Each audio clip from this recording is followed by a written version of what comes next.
ದೇವರ ವಾಕ್ಯ ಹೇಳುವ ಪ್ರಕಾರ ನಾವೆಲ್ಲರೂ ದೇವರನ್ನು ಕಳ್ಕೊಂಡ್ವಿ. ನಿಜವಾದ ಜೀವವನ್ನು ಕಳೆದುಕೊಂಡಿದ್ದೆವು. ರೋಮನ್ನರಿಗೆ ಬರೆದ ಪತ್ರಿಕೆ 3ನೇ ಅಧ್ಯಾಯ 23ನೇ ವಚನ, ರೋಮನ್ಸ್ 3:23. ಅಲ್ಲಿ ನಾವು ಓದ್ತೀವಿ, all are sinners and fallen short of the glory of God. God's glory is nothing but Holy Spirit. God's glory is nothing but Jesus.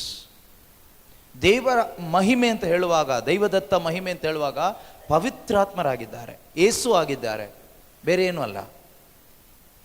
ಎಲ್ಲ ಮಾನವರು all are fallen short of God's glory. ಪ್ರತಿಯೊಬ್ಬರು ಕೂಡ ದೇವರ ಪ್ರಕಾರ, ದೇವರ ವಾಕ್ಯದ ಪ್ರಕಾರ ಯೇಸುವನ್ನು ಕಳ್ಕೊಂಡ್ವಿ, ಪರಿಶುದ್ಧಾತ್ಮರನ್ನು ಕಳ್ಕೊಂಡ್ವಿ, ದೇವರ ಸಂಬಂಧವನ್ನು ಕಳ್ಕೊಂಡ್ವಿ. We have lost the relationship with God, fellowship with God. ಎಲ್ಲಿ ಕಳ್ಕೊಂಡ್ವಿ? ಏದೇನು ತೋಟದಲ್ಲಿ ಕಳ್ಕೊಂಡ್ವಿ. ನೀವು ಯೋಚನೆ ಮಾಡ್ಬೋದು, ನಾನು ಎಲ್ಲಪ್ಪ ಕಳ್ಕೊಂಡೆ, ದಿನ ಚರ್ಚಿಗೆ ಬರ್ತೀನಿ, ಎಲ್ಲ ಮಾಡ್ತೀನಿ, ನಾನೆಲ್ಲಿ ಕಳ್ಕೊಂಡೆ ಅಂತ. ಎಲ್ಲಿ ಕಳ್ಕೊಂಡ್ವಿ ಅಂದರೆ, we have lost in Adam. ಆದಾಮನಲ್ಲಿ ನಾವೆಲ್ಲರೂ ದೇವರನ್ನೇ ಕಳ್ಕೊಂಡ್ವಿ, ಯೇಸುವನ್ನು ಕಳ್ಕೊಂಡ್ವಿ, ಪವಿತ್ರಾತ್ಮರನ್ನ ಕಳ್ಕೊಂಡ್ವಿ, ದೇವರ ಅನ್ಯೋನ್ಯತೆಯನ್ನು ಕಳ್ಕೊಂಡ್ವಿ, ನಿತ್ಯ ಜೀವವನ್ನು ಕಳ್ಕೊಂಡ್ವಿ. ಇವತ್ತು ನಮಗೆ ನಿಜವಾಗಲೂ ಈ ಪ್ರಪಂಚದಲ್ಲಿ ಜೀವಿಸುತ್ತಿರುವ ಪ್ರತಿಯೊಬ್ಬ ಮನುಷ್ಯನಿಗೂ ಅತಿ ಮುಖ್ಯವಾಗಿ ಮತ್ತು ಮೊಟ್ಟ ಮೊದಲನೇದಾಗಿ, ಫಸ್ಟ್ ಆ್ಯಂಡ್ ಫಾರ್ಮೋಸ್ಟ್, ಪ್ರತಿಯೊಬ್ಬ ಮನುಷ್ಯನಿಗೂ, ಯಾಕೆಂದರೆ ಬೈಬಲ್ ಹೇಳುತ್ತೆ ಪ್ರತಿಯೊಬ್ಬರು, ಆಲ್ ಆರ್ ಸಿನ್ನರ್ಸ್, ಎಲ್ಲರೂ ಪಾಪಿಗಳು ದೇವರ ದೃಷ್ಟಿಯಲ್ಲಿ. ನಮ್ಮ ದೃಷ್ಟಿಯಲ್ಲಿ ನಮ್ಮಷ್ಟು ಒಳ್ಳೆಯವರು ಯಾರೂ ಇರೋದಿಲ್ಲ. ನನ್ನ ದೃಷ್ಟಿಯಲ್ಲಿ ನನ್ನಷ್ಟು ಒಳ್ಳೆಯವನು ಯಾರೂ ಇಲ್ಲ. ನಿಮ್ಮ ದೃಷ್ಟಿಯಲ್ಲಿ ನಿಮ್ಮಷ್ಟು ಒಳ್ಳೆಯವರು ಯಾರೂ ಕೂಡ ಇರೋದಿಲ್ಲ. ಅದಕ್ಕೆ ನನ್ನದೇ ಆದ ಕಾರಣಗಳಿರುತ್ತೆ, ನಿಮಗೆ ನಿಮ್ಮದೇ ಆದ ಕಾರಣಗಳಿರುತ್ತೆ.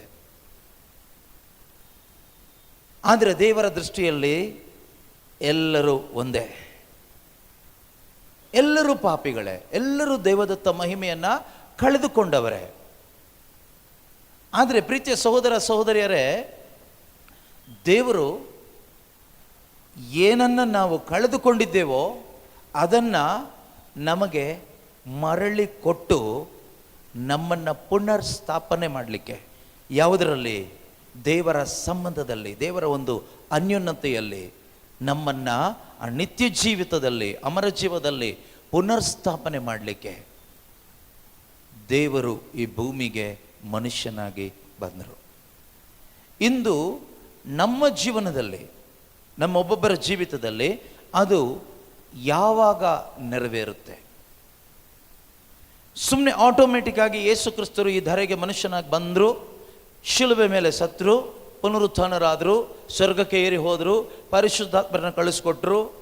ಜಸ್ಟ್ ಬಿಕಾಸ್ ಆಫ್ ದ್ಯಾಟ್, ಆ ಕಾರಣಕ್ಕೋಸ್ಕರ ಆಟೋಮೆಟಿಕ್ ಆಗಿ ನಮ್ಮೆಲ್ಲರ ಜೀವಿತಗಳು ಪುನರ್ಸ್ಥಾಪನೆ ಆಗ್ಬಿಡುತ್ತಾ ಅಂತ ಕೇಳಿದರೆ ಖಂಡಿತವಾಗ್ಲೂ ಆಗೋದಿಲ್ಲ, ಖಂಡಿತ ಸಾಧ್ಯ ಇಲ್ಲ. ಆದರೆ ದೇವರು ಯಾವ ರೀತಿಯಲ್ಲಿ ಈ ಪುನರ್ಸ್ಥಾಪನೆ ಮಾಡ್ತಾರೆ ಅಂದರೆ, ದೇವರ ಕರುಣೆ, ಕೃಪೆ ಒಂದು ಕಡೆ, ಮನುಷ್ಯನ ವಿಶ್ವಾಸ ಇನ್ನೊಂದು ಕಡೆ. ಇದು ಎರಡು ಒಟ್ಟಾಗಿ ಸೇರುವಾಗ ಪುನರ್ಸ್ಥಾಪನೆ ಆಗ್ತದೆ. God's grace and our faith, when these two meets together, the restoration will take place. ಎಫೆಸರಿಗೆ ಬರೆದ ಪತ್ರಿಕೆ 2ನೇ ಅಧ್ಯಾಯ 8ನೇ ವಾಕ್ಯದಲ್ಲಿ ನಾವು ನೋಡ್ತೀವಿ. Ephesians chapter 2:8. ಸಂತ ಪೌಲರು ಎಫೆಸರಿಗೆ ಬರೆದ ಪತ್ರಿಕೆ 2ನೇ ಅಧ್ಯಾಯ 8ನೇ ವಾಕ್ಯ, ದೈವಾನುಗ್ರಹದಿಂದಲೇ ನೀವು ವಿಶ್ವಾಸದ ಮೂಲಕ ಜೀವೋದ್ಧಾರ ಹೊಂದಿದ್ದೀರಿ. ಇದು ಹೊಂದಿದ ನಂತರ ಹೊಂದಿದವರಿಗೆ ರಿಮೈಂಡ್ ಮಾಡ್ತಾ ಇರೋದು, ಅಥವಾ ಹೊಂದದೇ ಇರುವವರಿಗೆ ಹೊಂದಲಿಕ್ಕೆ ಇರುವ ದಾರಿ ಇದೆ. ದೇವರ ವಾಕ್ಯ, ಯೇಸು.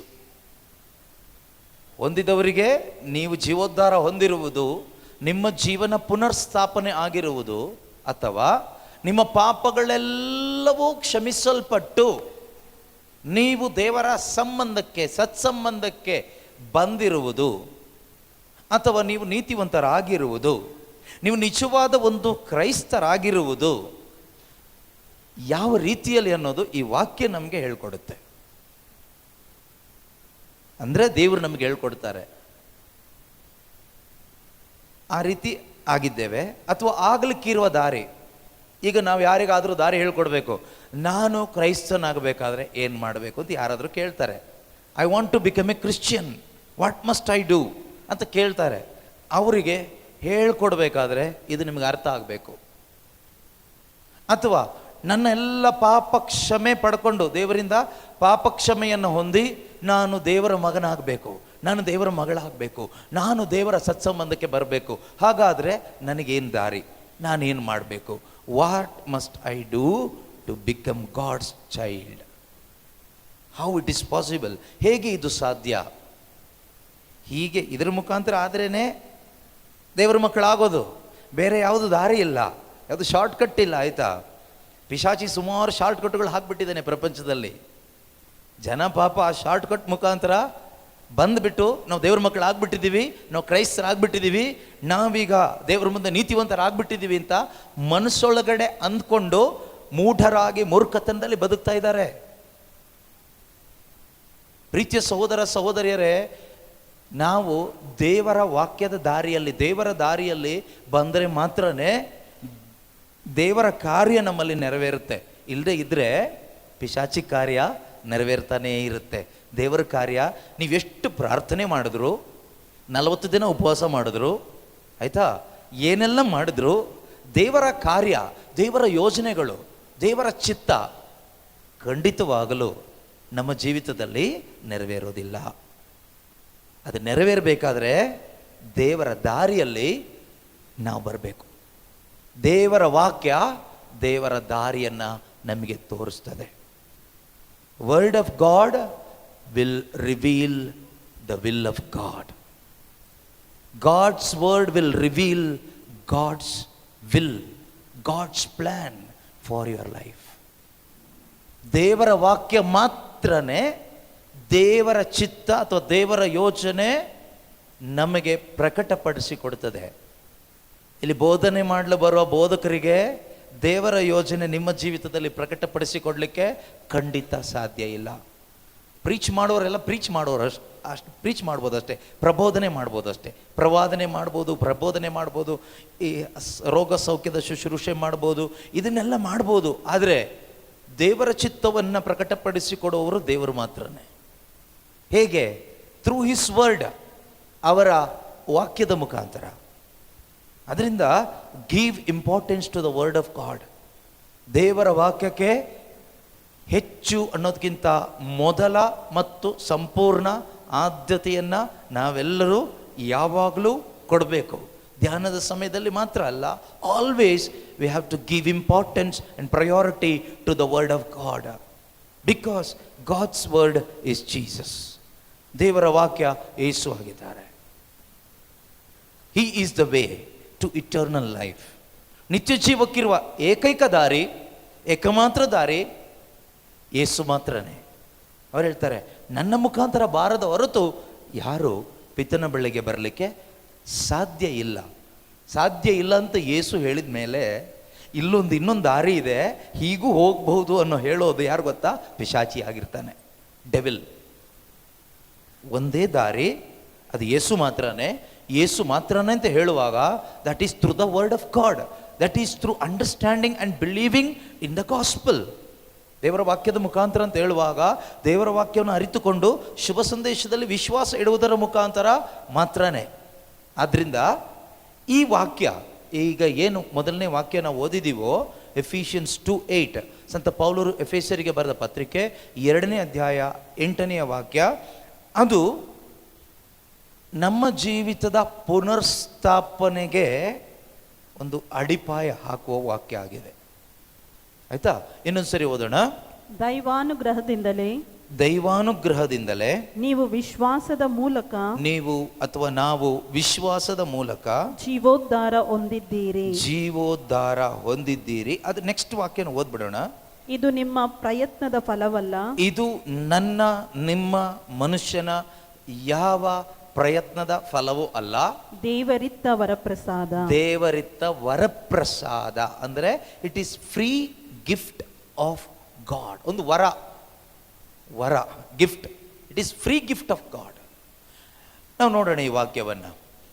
ಇಲ್ಲಿ ಮುಖ್ಯವಾಗಿ ನಾವು ರಕ್ಷಣೆ ಹೊಂದಿರುವುದು, ಜೀವೋದ್ಧಾರ ಹೊಂದಿರುವುದು ಅಂದರೆ ನಾನು ಹೇಳಿದ್ನಲ್ವಾ, ನಾವು ದೇವರ ಮಕ್ಕಳಾಗಿರುವುದು, ಕ್ರೈಸ್ತ ವಿಶ್ವಾಸಿಗಳಾಗಿರುವುದು, ಇಂದು ನಾವು ದೇವರ ಒಂದು ಸಂಬಂಧದಲ್ಲಿ ಇರುವುದು ಅಥವಾ ಇರಲಿಕ್ಕೆ ದಾರಿ ಇದು. ಹೇಗೆ ಅನ್ನೋದನ್ನು ದೇವರ ವಾಕ್ಯ ನಮಗೆ ತಿಳಿಸ್ಕೊಡ್ತದೆ. You are saved by grace, that is grace of God, through your faith. In what? In the grace of god.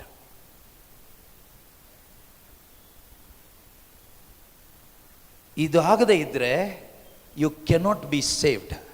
ನಾವು ರಕ್ಷಣೆ ಅನುಭವಿಸಲಿಕ್ಕೆ ಆಗೋದಿಲ್ಲ. ನಾನು ಹೇಳ್ತಾ ಇಲ್ಲ, ವಾಕ್ಯ ಹೇಳ್ತಾ ಇದೆ. ಇದು ನಮ್ಮ ಪ್ರಯತ್ನದ ಫಲ ಅಲ್ಲ. ನಾವು ಕಷ್ಟಪಟ್ಟು ದಾನ ಧರ್ಮ ಮಾಡಿ ನಾವು ದೇವರ ಮಕ್ಕಳು ಆಗೋದಿಲ್ಲ ಅಂತ ಅರ್ಥ. ನಾವು ಕಷ್ಟಪಟ್ಟು ಉಪವಾಸ ಮಾಡಿ ಪ್ರಾರ್ಥನೆ ಮಾಡಿ ದೇವರ ಮಕ್ಕಳಾಗೋದಿಲ್ಲ. ದೇವರ ಸತ್ಸಂಬಂಧಕ್ಕೆ, ಆ ಫೆಲೋಶಿಪ್ಪಿಗೆ ಬರಲಿಕ್ಕೆ ಆಗೋದಿಲ್ಲ.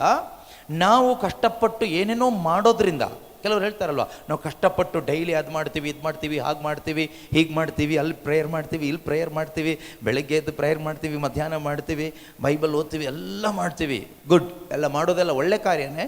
ಆದರೆ all these things, man's effort, ಎಲ್ಲ ಎಫರ್ಟ್ ಹಾಕಿ ದೇವರನ್ನ ಮೆಚ್ಚಿಸಿ ನಮ್ಮ ಪಾಪಕ್ಕೆ ಕ್ಷಮೆ ಹೊಂದಿಕೊಳ್ಳಲಿಕ್ಕೆ ಆಗೋದಿಲ್ಲ. ದೇವರ ಸಂಬಂಧಕ್ಕೆ ಬರಲಿಕ್ಕೆ ಆಗೋದಿಲ್ಲ. ನಮ್ಮ ಸ್ವಂತ ಪುಣ್ಯ ಕಾರ್ಯಗಳು ನಮಗೆ ಈ ಉದ್ಧಾರವನ್ನು ತರಲಿಲ್ಲ ಅಂತ ಸಂತ ಪೌಲರು ತೀತನಿಗೆ ಬರೆದ ಪತ್ರಿಕೆಯಲ್ಲಿ ಕೂಡ ಹೇಳ್ತಾರೆ. ನಮ್ಮ ಸ್ವಂತ ಪುಣ್ಯ ಕಾರ್ಯಗಳು, ಟೈಟಸ್ ಚಾಪ್ಟರ್ 3 ನೋಡೋಣ, 11ನೇ ವಾಕ್ಯನ. ತೀತನಿಗೆ ಬರೆದ ಪತ್ರಿಕೆ ಸಂತ ಪೌಲರು 2:15 ಓದಿ ನೋಡೋಣ. ಆಗ 3:5 ಓಕೆ. ಅವರೇ ನಮ್ಮನ್ನ ಉದ್ಧರಿಸಿದರು. ನಮ್ಮ ಸ್ವಂತ ಪುಣ್ಯ ಕಾರ್ಯಗಳು ನಮಗೆ ಈ ಉದ್ಧಾರವನ್ನು ತರಲಿಲ್ಲ. ನಮ್ಮ ಸ್ವಂತ ಪುಣ್ಯ ಕಾರ್ಯಗಳು ನಮಗೆ ಈ ಉದ್ಧಾರವನ್ನು ತರಲಿಲ್ಲ. ಅವರೇ ನಮ್ಮನ್ನ ಉದ್ಧರಿಸಿದರು. ಯಾರು? ಯೇಸು ಸ್ವಾಮಿ. ದೇವರ ದಯೆ, ದೇವರ ಕರುಣೆ, ನಮ್ಮ ಮೇಲೆ ಕರುಣೆ ತೋರಿದರು. ನಾವೇನೋ ಮಾಡಿದ್ದಕ್ಕೆ ನಾವು ದೇವರ ಮಕ್ಕಳಾಗಲಿಲ್ಲ. ನಾವೇನೋ ಒಳ್ಳೆ ಕಾರ್ಯ ಮಾಡಿದ್ದಕ್ಕೆ, ಕೆಲವರು ಹೇಳ್ತಾರಲ್ವಾ, ಒಳ್ಳೆಯವರಾಗಿ ಬದುಕಿದರೆ ಅಷ್ಟೇ ಸಾಕು ಅಂತ. ಒಳ್ಳೆಯವರಾಗಿ ಬದುಕಿದರೆ ಅಷ್ಟೇ ಸಾಕು. ಆದರೆ ಯಾವಾಗ ಒಳ್ಳೆಯವರಾಗಿ ಬದುಕಬೇಕು? ನಾವು ದೇವ್ರ ಮಕ್ಕಳಾದ ಮೇಲೆ, ಕ್ರೈಸ್ತರಾದ ಮೇಲೆ ಖಂಡಿತವಾಗಲೂ ನಾವು ಒಳ್ಳೆಯವರಾಗಿ ಬದುಕಲೇಬೇಕು. ಆಯಿತಾ? ಕೆಟ್ಟವರಾಗಿ ಬದುಕಬಾರ್ದು. ಯಾಕೆಂದರೆ ದೇವರ ವಾಕ್ಯ ಹೇಳುತ್ತೆ ಎಫೆಸ 2:10 ನಾವು ಸತ್ಕಾರ್ಯವನ್ನು ಮಾಡುತ್ತಾ, ಯೇಸು ಕ್ರಿಸ್ತನಲ್ಲಿದ್ದು ಸತ್ಕಾರ್ಯವನ್ನು, ಒಳ್ಳೆ ಕಾರ್ಯಗಳನ್ನು ಮಾಡುತ್ತಾ. ಒಳ್ಳೆ ಕಾರ್ಯ ಅಂತ ಇಲ್ಲಿ ಹೇಳುವ ಅರ್ಥ ಇಷ್ಟೇ, ಪ್ರೀತಿಯ ಜೀವನ ಒಂದು, ಇನ್ನೊಂದು ಪರಿಶುದ್ಧ ಜೀವನ. ಒಳ್ಳೆ ಕಾರ್ಯ ಅಂದರೆ ಏನು? ಪ್ರೀತಿಯ ಜೀವನ, ಎಲ್ಲರನ್ನು ಪ್ರೀತಿ ಮಾಡೋದು. ಪ್ರೀತಿ ಮಾಡೋದು ಅಂದರೆ ಎಲ್ರಿಗೂ ಮುತ್ತು ಕೊಡ್ತಾ ಹೋಗೋದಲ್ಲ, ಎಲ್ಲರೂ ಪಾಕೆಟ್ಗೆ ಒಂದಿಷ್ಟು ದುಡ್ಡು ಹಾಕೋದಲ್ಲ. ಆಯಿತಾ? ಪ್ರೀತಿ ಮಾಡೋದಂದರೆ ಪ್ರತಿಯೊಬ್ಬರ ವಿಷಯದಲ್ಲೂ ದೇವರ ಆಜ್ಞೆಯನ್ನು ಅನುಸರಣೆ ಮಾಡೋದು. Loving everybody means obeying God's word in life. ನಮ್ಮ ಜೀವಿತದಲ್ಲಿ ದೇವರ ವಾಕ್ಯವನ್ನು ಅನುಸರಣೆ ಮಾಡೋದೇ ಪ್ರೀತಿ ಮಾಡೋದು ಅಂದರೆ, ಬೇರೆ ಏನೂ ಅಲ್ಲ. ಆಯಿತಾ? ಅದನ್ನು ನಾವು ಅದನ್ನು ಮಾನಸಿಕವಾದ ರೀತಿಯಲ್ಲಿ ತಗೊಳ್ತೀವಿ, ಪ್ರಾಪಂಚಿಕವಾದ ರೀತಿಯಲ್ಲಿ ತಗೊಂಡು ಬದುಕ್ತಾ ಇದ್ದೀವಿ. ಆದ್ದರಿಂದ ಓದಾಡ್ತಾ ಇದ್ದೀವಿ, ಅವ್ರು ಪ್ರೀತಿ ಮಾಡ್ತಾ ಇಲ್ಲ, ಇವ್ರು ಪ್ರೀತಿ ಮಾಡ್ತಾ ಇಲ್ಲ ಅಂತ. ಓಕೆ, ಆ ಕಡೆ ಹೋಗೋದು ಬೇಡ, ಈ ಕಡೆ ಹೋಗೋಣ, ಈ ಪಾಯಿಂಟಲ್ಲೇ ಇರೋಣ. ವಿ ಆರ್ ಸೇವ್ಡ್, ನಾವು ರಕ್ಷಣೆ ಹೊಂದಿರುವುದು ಅಥವಾ ನಮ್ಮಲ್ಲಿ ಒಂದು ಪುನರ್ಸ್ಥಾಪನೆ ಆಗಿರುವುದು, ನಷ್ಟಪಡಿಸಿಕೊಂಡ ದೈವದತ್ತ ಮಹಿಮೆ ಆ ಪರಿಶುದ್ಧಾತ್ಮರು ಇಂದು ನಮ್ಮ ಜೀವನಕ್ಕೆ ಮರಳಿ ನಮಗೆ ಸಿಕ್ಕಲಿಕ್ಕೆ ಕಾರಣ, we are saved by grace through what? Faith. ನಾವು ರಕ್ಷಣೆ ಹೊಂದಿದ್ದು ಯಾವುದರ ಮುಖಾಂತರ? ಯೇಸುವಿನ ಕೃಪೆ ಮತ್ತು ಯೇಸುವಿನ ಕೃಪೆಯಲ್ಲಿ ನಾವಿಟ್ಟ ವಿಶ್ವಾಸ. ಓಕೆ, ಈಗ ಯೇಸುವಿನ ಕೃಪೆ ಅಲ್ಲಿರಲಿ, ಅದು ಯಾವಾಗಲೂ ಇರುತ್ತೆ, ಅದು ಎಲ್ಲೂ ಫೇಲ್ ಆಗೋದಿಲ್ಲ, ಅದು ಆಲ್ವೇಸ್ ಇಟ್ ಈಸ್ ದೇರ್. ಆದರೆ ವಿಶ್ವಾಸ ಅನ್ನೋದು ಇಲ್ಲ, ಇದು ಬಂದರೆ ಮಾತ್ರನೇ ಕೆಲಸ ಆಗೋದು. ಕೃಪೆ ಯಾರ್ದು? ನಮ್ದ? ಏಸುದ? ಏಸುದು ಅಲ್ವಾ? ವಿಶ್ವಾಸ ಯಾರ ಕಡೆಯಿಂದ ಬರಬೇಕು? ನನ್ನ ಕಡೆಯಿಂದ ಬರಬೇಕು. ಹಾಗಾದರೆ ನನ್ನ ಕಡೆಯಿಂದ ವಿಶ್ವಾಸ ಬರಬೇಕಾದ್ರೆ ಫಸ್ಟ್ ಅದು ಯಾರಿಂದ ಸಿಗಬೇಕು? ನನಗೆ ವಿಶ್ವಾಸ ಹುಟ್ಟಿಸ್ಲಿಕ್ಕಾಗತ್ತಾ? ಎಲ್ಲಿಂದನಾದರೂ ನನಗೆ ಎತ್ಕೊಂಡು ಬರ್ಲಿಕ್ಕಾಗತ್ತಾ? ಇಲ್ಲ. ವಿಶ್ವಾಸ ಬರೋದು ದೇವರಿಂದಾನೆ, ಯೇಸುವಿನಿಂದಾನೆ ಅಲ್ವಾ? ಸೊ ವಿಶ್ವಾಸ ನಮ್ಮೊಳಗಡೆ ಬರಲಿಕ್ಕೆ ದೇವರು ಇಟ್ಟ ಏಕೈಕ ದಾರಿ. ಇದೆಲ್ಲ ನಿಮ್ಮ ಮೈಂಡಿಗೆ ಹೋಗಬೇಕು. ಹೇಳ್ತಾ ಇರೋದು ಅರ್ಥ ಆಗ್ತಾ ಇದೆಯಲ್ಲ? ಹಾಂ. ಸೊ ವಿಶ್ವಾಸ ನಮ್ಮೊಳಗಡೆ ಬರಲಿಕ್ಕೆ ದೇವರು ಇಟ್ಟ ಏಕೈಕ ದಾರಿ ಯಾವುದು ಗೊತ್ತಾ? ಶುಭ ಸಂದೇಶ, ದೇವರ ವಾಕ್ಯ. ರೋಮ 10:17 ರೋಮನ್ಸ್ ಚಾಪ್ಟರ್ 10:17 ಸಂತ ಪೌಲರು ರೋಮನರಿಗೆ ಬರೆದ ಪತ್ರಿಕೆ. ಇಂತಿರಲು ಶುಭ ಸಂದೇಶವನ್ನು ಆಲಿಸುವುದರಿಂದ ವಿಶ್ವಾಸ ಮೂಡುತ್ತದೆ. ಯಾವುದರಿಂದ ವಿಶ್ವಾಸ ಮೂಡುತ್ತೆ? ಏನು ಆಲಿಸುವುದರಿಂದ ವಿಶ್ವಾಸ ಮೂಡುತ್ತೆ? ಶುಭ ಸಂದೇಶ ಮಾತ್ರನೇ, ಆಯ್ತಾ? ಬೇರೆ ಯಾವುದು? ನೋಡಿ, ಇದಕ್ಕೆ ಕನೆಕ್ಟ್ ಆಗಿ 13ನೇ ವಾಕ್ಯ ಓದೋಣ ಸ್ವಲ್ಪ. 13ನೇ ವಾಕ್ಯ. ಪ್ರಭುವಿನ ನಾಮಸ್ಮರಣೆ ಮಾಡುವ ಪ್ರತಿಯೊಬ್ಬನು ಜೀವೋದ್ಧಾರವನ್ನು ಹೊಂದುತ್ತಾನೆ ಎಂದು ಲಿಖಿತವಾಗಿದೆ. ಈಗ ಈ ವಾಕ್ಯ ನಾವು ಕೇಳಿಸ್ಕೊಂಡಾಗ ಏನು ಅನ್ಸುತ್ತೆ ಗೊತ್ತಾ? ಜಸ್ಟ್ ಒಂದು ವಾಕ್ಯ ಮಾತ್ರ ಹೀಗೆ ತಗೊಳ್ಳೋದಲ್ಲ. ಪ್ರಭು, ಯೇಸು ಪ್ರಭು. ಪ್ರಭು ಅಂದ ತಕ್ಷಣ ಯಾವುದೋ ಪ್ರಭು ಅಲ್ಲ, Jesus Christ. Okay, he is the lord. ಅವರೇ ನಿಜವಾದ ನಮ್ಮ ಪ್ರಭು, ರಕ್ಷಕರು. ಅವರ ನಾಮಸ್ಮರಣೆ, ಯೇಸುವಿನ ನಾಮಸ್ಮರಣೆ ಮಾಡುವ ಪ್ರತಿಯೊಬ್ಬರು ರಕ್ಷಣೆ ಹೊಂದುತ್ತಾರೆ, ಜೀವೋದ್ಧಾರ ಹೊಂದುತ್ತಾರೆ ಅಂತ ಒಂದು ವಾಕ್ಯ ಇದೆ. ಹಾಗಾದ್ರೆ ಈಗ ಯೇಸು ಹೆಸರು ಹೇಳೋರೆಲ್ಲರೂ ಜೀವೋದ್ಧಾರ ಹೊಂದುತ್ತಾರೆ ಅಂತಾನ ಇದರ ಅರ್ಥ? ಅಲ್ಲ. ಇದಕ್ಕೊಂದು ಪ್ರಾಸೆಸ್ ಇದೆ. ಆ ಪ್ರಾಸೆಸ್ಸಲ್ಲಿ ಬಂದು ಹೇಳಬೇಕು. ಸುಮ್ಮನೆ ಯೇಸು ನನ್ನ ಪ್ರಭು, ಯೇಸು ನನ್ನ ರಕ್ಷಕ ಅಂತ ಹೇಳಿದರೆ ಜೀವೋದ್ಧಾರ ಅಲ್ಲ ಅದರ ಅರ್ಥ. ಇಲ್ಲಿ ಮುಂದಿಂದ ಓದಿ. ಪ್ರಭುವಿನಲ್ಲಿ ವಿಶ್ವಾಸ ಇಲ್ಲದಿದ್ದರೆ ಅವರ ನಾಮಸ್ಮರಣೆ ಮಾಡುವುದಾದರೂ ಹೇಗೆ? ಹಾಗಾದರೆ ಮೊದಲು ವಿಶ್ವಾಸ ಇಡಬೇಕು. ವಿಶ್ವಾಸದ ಮುಖಾಂತರ ಅದರ ಒಂದು ಫಲವಾಗಿ ನೀನು ಆ ನಾಮವನ್ನು ಸ್ಮರಿಸಬೇಕು. ಸುಮ್ಮನೆ ಬಾಯಿ ಇದೆ ಅಂತ ಹೇಳ್ಬಿಟ್ಟು ಯೇಸಪ್ಪ ಅಂತ ಹೇಳೋದಲ್ಲ. ಹಾಗೆ ಹೇಳಿ ಏನು ಪ್ರಯೋಜನ ಇಲ್ಲ. ಯೇಸುವೇ ಅಂತ ಸುಮ್ಮನೆ ಹೇಳೋದು ಅಲ್ಲ. ಎಲ್ಲರೂ ಯೇಸುವೆ ಅಂತ ಕೂಗಿದ್ರು ನಾನು ಕೂಗುದೇ ಅಲ್ಲ, ಅದರಿಂದ ಜೀವೋದ್ಧಾರ ಇಲ್ಲ. ವಿಶ್ವಾಸ. ಆಮೇಲೆ ಪ್ರಭುವಿನಲ್ಲಿ ವಿಶ್ವಾಸ ಇಲ್ಲದಿದ್ದರೆ ಅವರ ನಾಮಸ್ಮರಣೆ ಮಾಡುವುದಾದರೂ ಹೇಗೆ?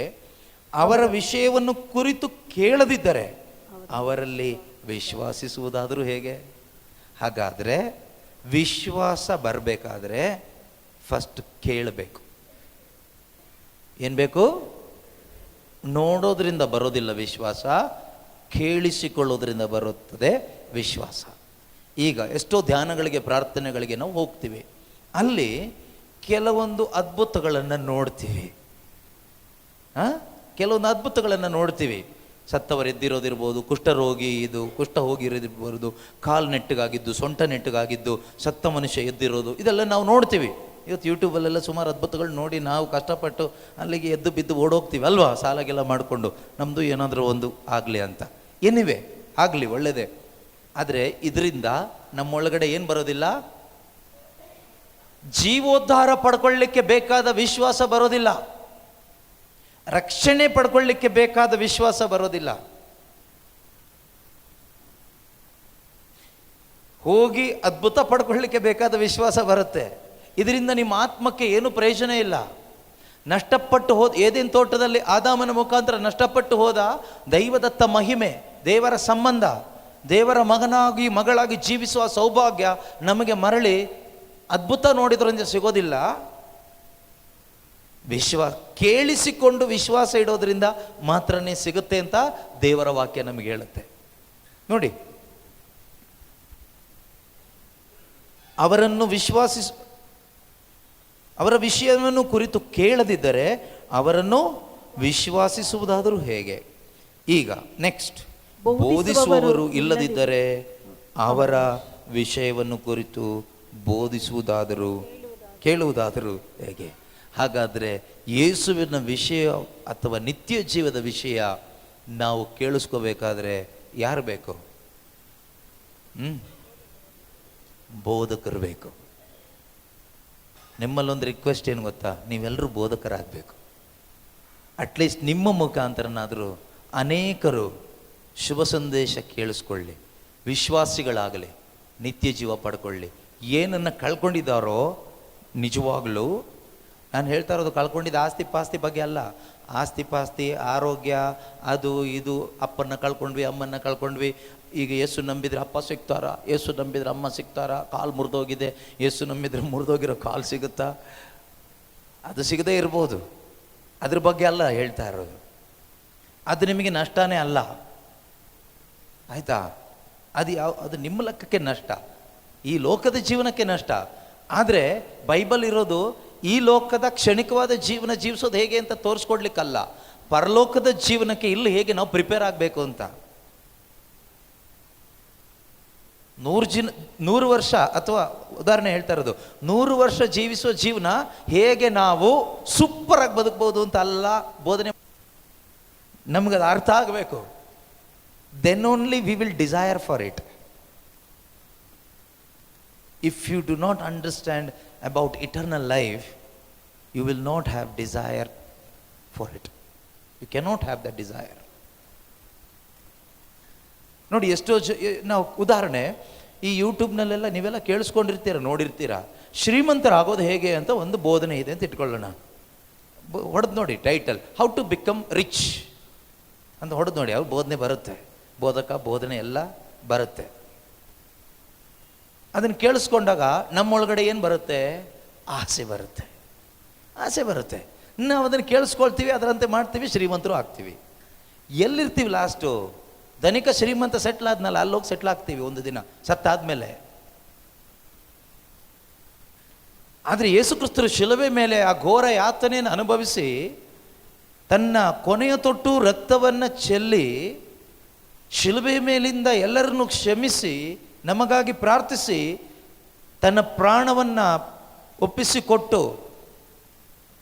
ಸಮಾಧಿಯಾಗಿ 3ನೇ ದಿನ ಪುನರುತ್ಥಾನರಾಗಿ ಪರಿಶುದ್ಧಾತ್ಮರನ್ನು ಕಳಿಸ್ಕೊಟ್ಟಿದ್ದು ಧನಿಕ ಶ್ರೀಮಂತನ ರೀತಿಯಲ್ಲಿ ಈ ಲೋಕದಲ್ಲಿ ಜೀವಿಸಲಿಕ್ಕಲ್ಲ, ಅಥವಾ ಬಡ ಲಾಜರನ ರೀತಿಯಲ್ಲೂ ಜೀವಿಸಲಿಕ್ಕಲ್ಲ, ಕ್ರಿಸ್ತ ಯೇಸುವಿನ ಹಾಗೆ ಜೀವಿಸಲಿಕ್ಕೆ.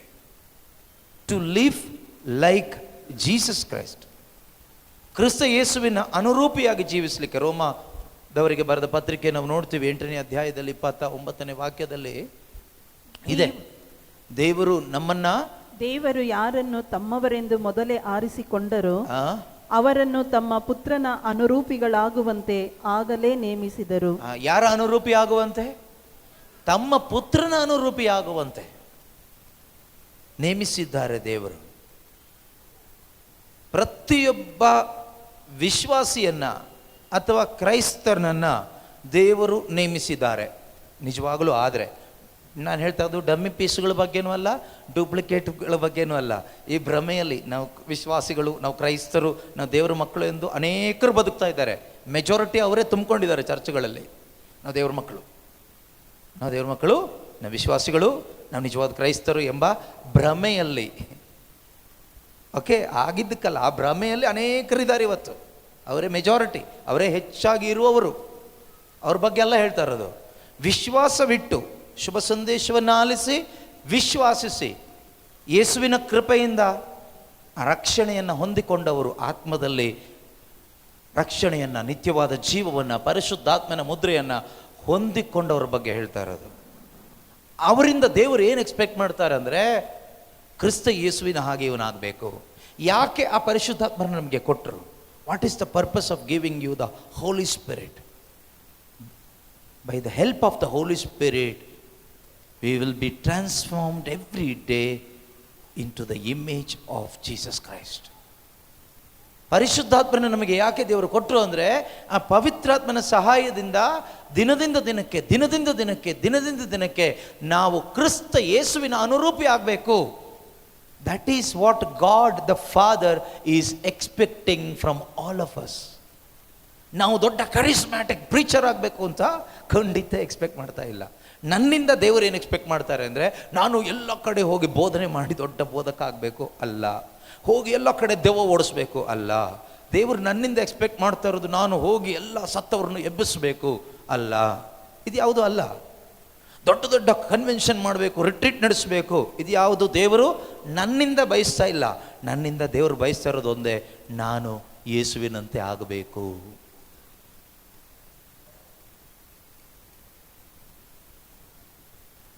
ದಿನದಿಂದ ದಿನಕ್ಕೆ ಯೇಸುವಿನಂತೆ ಆಗೋದು ಅಂದರೆ ಸ್ವಭಾವದಲ್ಲಿ, ಆಲೋಚನೆಯಲ್ಲಿ, ಪ್ರಾರ್ಥನೆಯಲ್ಲಿ, in behaviour, in character, in nature. How is this possible? ಹೇಗೆ ಸಾಧ್ಯ? ನಾವು ಪಾಪಿಗಳು, ಹೌದು ನಾವು ಪಾಪಿಗಳು, ನಮ್ಮಿಂದ ಸಾಧ್ಯ ಇಲ್ಲ. ಅದಕ್ಕೆ ದೇವರು ನಮಗೆ ಹೆಲ್ಪರ್ನ ಕೊಟ್ಟಿರೋದು, ಸಹಾಯಕರಾದ ಪೋಷಕನಾದ ಪರಿಶುದ್ಧ ಆತ್ಮರನ್ನ ನಮಗೆ ಕೊಟ್ಟಿರೋದು. ಕೆಲವರು ಯೋಚನೆ, ನಮಗೆ ಪವಿತ್ರಾತ್ಮರನ್ನ ಕೊಟ್ಟಿರೋದು ಅನ್ಯ ಭಾಷೆಯಲ್ಲಿ ಮಾತಾಡಲಿಕ್ಕೆ, ಈ ರೀತಿ ಅನ್ಯ ಭಾಷೆ ಹೇಳಲಿಕ್ಕೆ ದೇವರು ನಮಗೆ ಪವಿತ್ರಾತ್ಮರನ್ನ ಕೊಟ್ಟಿರೋದು ಅಂತ ಅಂದ್ಕೊಂಡಿರ್ಬೋದು. ಖಂಡಿತ ಅಲ್ಲ, ಅದಲ್ಲ ಕೊಟ್ಟಿರೋದು. ಅಥವಾ ಯೇಸು ನಾಮ ಉಪಯೋಗಿಸಿ ಎಲ್ಲ ಬಗೆಯ ದೆವ್ವಗಳನ್ನು ಓಡಿಸ್ಲಿಕ್ಕೇನೆ ದೇವರು ನಮಗೆ ಪರಿಶುದ್ಧಾತ್ಮರನ್ನ ಕೊಟ್ಟಿದ್ದು ಅಂತ ಯಾರ್ದಾದ್ರೂ ಮೈಂಡಲ್ಲಿದ್ದರೆ ಅದು ತಪ್ಪಾದ ಆಲೋಚನೆ, ಅದಕ್ಕೂ ಅಲ್ಲ. ನಮಗೆ ಪರಿಶುದ್ಧಾತ್ಮರನ್ನ ದೇವರು ಕೊಟ್ಟಿರುವುದರ ಮುಖ್ಯ ಮೂಲ ಉದ್ದೇಶ, ನಾವೆಲ್ಲರೂ ಯೇಸುವಿನಂತೆ ಆಗಬೇಕು. ನಾವು ಮಾಡುವ ಆಲೋಚನೆಯಲ್ಲಿ ಕ್ರಿಸ್ತ ಯೇಸುವಿನ ಮನೋಭಾವ, ನಾವು ಮಾಡೋ ತೀರ್ಮಾನಗಳಲ್ಲಿ ಕ್ರಿಸ್ತ ಯೇಸುವಿನ ಮನೋಭಾವ, ನಮ್ಮ ಪ್ರಾರ್ಥನೆಯಲ್ಲಿ, ನಡೆನುಡಿಯಲ್ಲಿ ಯೇಸುವಿನಂತೆ ಆಗಬೇಕು. ಈ ಇನ್ನರ್ ಟ್ರಾನ್ಸ್ಫರ್ಮೇಷನ್ ಬರಬೇಕು, ನಮ್ಮ ಒಳಗಡೆ ಒಂದು ರೂಪಾಂತರದ ಅನುಭವಕ್ಕೆ ಬರಬೇಕು. ಇದು ಬರಬೇಕು ಅಂದರೆ ನಾನು ನಿಮಗೆ ಬರಬೇಕು ಅಂತ ಹೇಳಿದ ತಕ್ಷಣ ನಿಮಗೆ ಬರೆಸ್ಲಿಕ್ಕೆ ಆಗೋದಿಲ್ಲ. ಇದಕ್ಕೆ ಪ್ರಾರಂಭ ಹೇಳ್ತಾ ಇರೋದು, ಈ ರಕ್ಷಣೆ ಅನ್ನೋದು ಮೊದಲು ಒಳಗೆ ಆಗಬೇಕು. ಅದಕ್ಕೆ ಬೇಕಾದದ್ದು ಒಂದು ಯೇಸುವಿನ ಕೃಪೆ, ಎರಡನೇದು ನಮ್ಮ ವಿಶ್ವಾಸ. ಇದೆರಡು ಒಟ್ಟು ಸೇರಬೇಕು. ಇದೆರಡು ಒಟ್ಟು ಸೇರಿದ್ರೇ ಪರಿಶುದ್ಧಾತ್ಮರನ್ನ ಸ್ವೀಕಾರ ಮಾಡಿ ಆ ನೂತನ ಜೀವನ ಪ್ರಾರಂಭ ಆಗೋದು.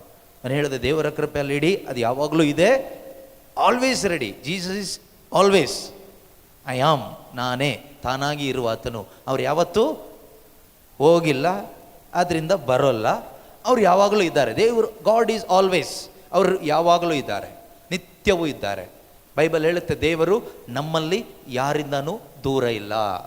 ನಾವು ದೂರ ಹೋದಾಗ ನಮಗೆ ದೇವರು ದೂರ ಇದ್ದಾರೆ ಅಂತ ಅನಿಸುತ್ತೆ. ದೇವರು ಯಾವಾಗಪ್ಪ ಬರ್ತಾರೆ ಅಂತ ಅನಿಸುತ್ತೆ. ಯಾಕೆ ಅಂದರೆ ನಾವು ದೇವರಿಂದ ದೂರ ಇದ್ದೀವಿ. ದೇವರಿಂದ ದೂರ ಇರೋದು ಅಂದರೆ ಅರ್ಥ ನಾವು ಅವಿಶ್ವಾಸದಲ್ಲಿದ್ದೀವಿ, ಮೂಢನಂಬಿಕೆಗಳಲ್ಲಿ ಬದುಕ್ತಾ ಇದ್ದೀವಿ. ಅವಿಶ್ವಾಸ, ಮೂಢನಂಬಿಕೆ, ಅಜ್ಞಾನದಲ್ಲಿ ಬದುಕುವಾಗ ನಮಗೇನು ಅನಿಸುತ್ತೆ ಅಂದರೆ, ದೇವರು ಯಾವಾಗಪ್ಪ ಬರ್ತಾರೆ, ನಮ್ಮ ಕುಟುಂಬಕ್ಕೆ ದೇವರು ಯಾವಾಗ ಬರ್ತಾರೆ, ನಮ್ಮ ಜೀವನಕ್ಕೆ ದೇವರು ಯಾವಾಗ ಬರ್ತಾರೆ, ಯಾಕೆ ದೇವರು ನಮ್ಮಿಂದ ಇಷ್ಟು ದೂರದಲ್ಲಿದ್ದಾರೆ, ಈ ರೀತಿ ಎಲ್ಲ ನಮ್ಮ ಮನಸ್ಸಿಗೆ ಅನಿಸುತ್ತೆ. ಯಾವಾಗ ನಾವು ಅವಿಶ್ವಾಸದಲ್ಲಿದ್ದಾಗ ನಮ್ಗೆ ಆ ಥರ ಅನ್ನಿಸ್ತಾ ಇದ್ದರೆ, ದೇವರು ಇನ್ನೂ ನಮ್ಮ ಜೀವನಕ್ಕೆ ಬರಲಿಲ್ಲವಲ್ಲಪ್ಪ, ದೇವರು ಯಾವಾಗ ಬರ್ತಾರೆ, ದೇವರು ಯಾವಾಗ ಕರುಣೆ ತೋರ್ತಾರೆ ನಮ್ಮ ಮೇಲೆ, ಈ ರೀತಿ ನಿಮ್ಮ ಮನಸ್ಸಲ್ಲಿ ಯಾರ್ದಾದ್ರೂ ಮನಸ್ಸಲ್ಲಿದ್ದರೆ ನೀವು ಅವಿಶ್ವಾಸದಲ್ಲಿದ್ದೀರಿ ಅಂತ ಅರ್ಥ. ಮೂಢನಂಬಿಕೆಯಲ್ಲಿ ಬದುಕ್ತಾ ಇದ್ದೀರಿ ಅಂತ ಅರ್ಥ. ಯಾವುದೋ ಭ್ರಮೆಯಲ್ಲಿ ಬದುಕ್ತಾ ಇದ್ದೀರಿ ಅಂತ ಅರ್ಥ. ಅಜ್ಞಾನ ಎಂಬ ಅಂಧಕಾರದಲ್ಲಿ ಬದುಕ್ತಾ ಇದ್ದೀರಿ ಅಂತ ಅರ್ಥ. ಈಗ ಹೊರಗೆ ಬರೋದು ಹೇಗೆ? ಹೊರಗೆ ಬರಬೇಕಾದ್ರೆ ಶುಭ ಸಂದೇಶ ಬೋಧನೆಯನ್ನು ಆಲಿಸ್ತಾ ಇರಬೇಕು. ಆಗ ಆ ಶುಭ ಸಂದೇಶದಲ್ಲಿರುವ ಬೆಳಕು ನಮ್ಮನ್ನು ಏನು ಮಾಡುತ್ತೆ? ಅಜ್ಞಾನ ಎಂಬ ಆ ದುರವಸ್ಥೆಯಿಂದ ಹೊರಗಡೆ ಕರ್ಕೊಂಡು ಬರುತ್ತೆ. ಬೇರೆ ಯಾವುದು ದಾರಿ ಇಲ್ಲ. There is no other technique.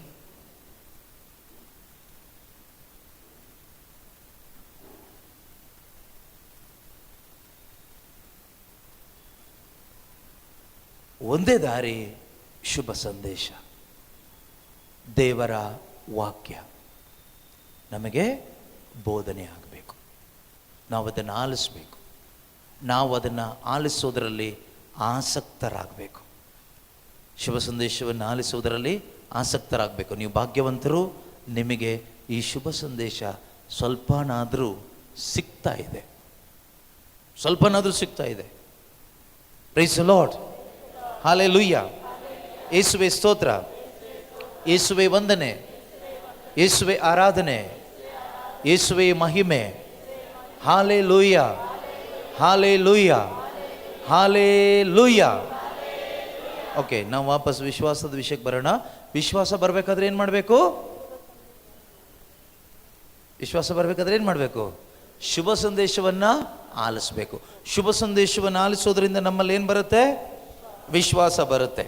ಈಗ ಶುಭ ಸಂದೇಶ ಆಲಿಸಬೇಕಾದ್ರೆ ನಮಗೆ ಬೋಧಕರು ಬೇಕು. ಬೋಧಕರನ್ನು ಕಳಿಸಿಕೊಡೋರು ಯಾರು? ಮನುಷ್ಯರ, ದೇವರ? ದೇವರು ಕಳಿಸಿಕೊಡ್ತಾರೆ. ದೇವರು ಕಳಿಸ್ಕೊಡ್ತಾರೆ. ಆದ್ದರಿಂದನೇ ವಾಕ್ಯ ಈ ರೀತಿಯಾಗಿ ಹೇಳ್ತದೆ, ಶುಭ ಸಂದೇಶವನ್ನು ತರುವವರ ಬರುವಿಕೆ ಎಷ್ಟೋ ಶುಭದಾಯಕ ಎಂದು ಪವಿತ್ರ ಗ್ರಂಥದಲ್ಲೇ ಬರೆಯಲಾಗಿದೆ. How beautiful are the feet of those who bring the good news. ಅಂದರೆ ಅದು ಇಂಗ್ಲೀಷ್ನಲ್ಲಿ ಈ ರೀತಿ ಇದೆ. ಯಾವ ರೀತಿಯಲ್ಲಿ? ಶುಭ ಸಂದೇಶವನ್ನು ತರುವವರ ಪಾದಗಳು ಎಷ್ಟೊಂದು ಸುಂದರವಾಗಿದೆ. ಅದರ ಅರ್ಥ ಅವ್ರ ಪಾದದ ಬಗ್ಗೆ ವಿವರಿಸ್ತಾ ಇರೋದಲ್ಲ, ಅವ್ರು ತರುವಂಥ ವಿಷಯ ಎಷ್ಟು ಅಮೂಲ್ಯವಾದದ್ದು ಎಂಬುದು. ಅದ್ಭುತವನ್ನು ತರುವವರ ಪಾದಗಳು ಸುಂದರವಾಗಿದೆ ಅಂತ ಬರೆದಿಲ್ಲ, ಆಯ್ತಾ? ದೊಡ್ಡ ದೊಡ್ಡ ಪ್ರವಾದನೆಗಳನ್ನು ತರುವವರ ಪಾದಗಳು ಎಷ್ಟು ಸುಂದರವಾಗಿದೆ ಅಂತ ಬೈಬಲಲ್ಲಿ ಬರೆದಿಲ್ಲ. ಅಥವಾ ಇನ್ನೇನೋ ಒಂದು ದೊಡ್ಡ ಭೌತಿಕ ಆಶೀರ್ವಾದವನ್ನು ಹೊತ್ಕೊಂಡು ಬರುವಂಥವರ ಪಾದಗಳು ಎಷ್ಟೊಂದು ಸುಂದರವಾಗಿದೆ ಅಂತ ಬೈಬಲ್ನಲ್ಲಿ ಬರೆದಿಲ್ಲ. ದೇವರಿಗೆ ಇಷ್ಟವಾಗಿದ್ದು ಯಾವ ಪಾದ ಗೊತ್ತಾ? ಶುಭ ಸಂದೇಶವನ್ನು ಹೊತ್ತು ತರುವವರ ಪಾದಗಳು. ಅದರಿಂದ ನಿಮ್ಮ ಎಲ್ಲ ಪಾದಗಳು ದೇವರಿಗೆ ಇಷ್ಟವಾದ ಪಾದಗಳಾಗಲಿ.